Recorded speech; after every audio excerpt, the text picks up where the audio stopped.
In other news, several motorists are in hospital after crashes in St. Thomas and St. Andrew today. These after 3 people died in separate motor vehicle crashes on Christmas Day. 362 people have been killed in road crashes so far this year, a figure still too high for authorities. 5 people were injured in this accident in Pondside, Yala, St. Thomas Thursday.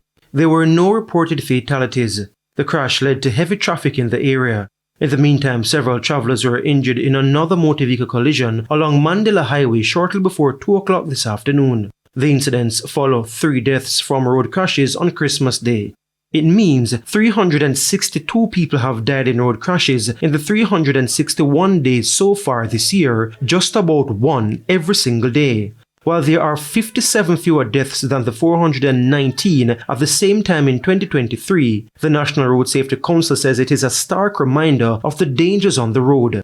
Dr. Lucian Jones is vice chairman. The reality that 3 persons died reminds us of the dangers of driving on our roads. 362 precious lives, 25 to date in December, historically one of the deadliest months of the year. The challenge for the country, however, is that despite the good news, we have a very long road to travel to achieve what the WHO has mandated for all countries, to reduce fatalities by 50% by 2030. Jamaica would have to record no more than 220 road deaths in 6 years' time.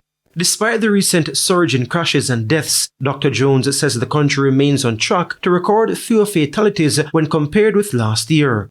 Up to Wednesday, the number of road fatalities was 362 from 313 fatal collisions, a reduction Dr. Jones says is a credit in part to increased traffic violation fines. This as the chances of being caught speeding and a warrant issued for your arrest, if you are ticketed and either pay at the tax office or the courts, has significantly increased, along with the possibility of having your license suspended if you accumulate excess demerit points on your license. So we are making strides to ensure safe speeds on our roads. Not done by a long way, but moving in the right direction.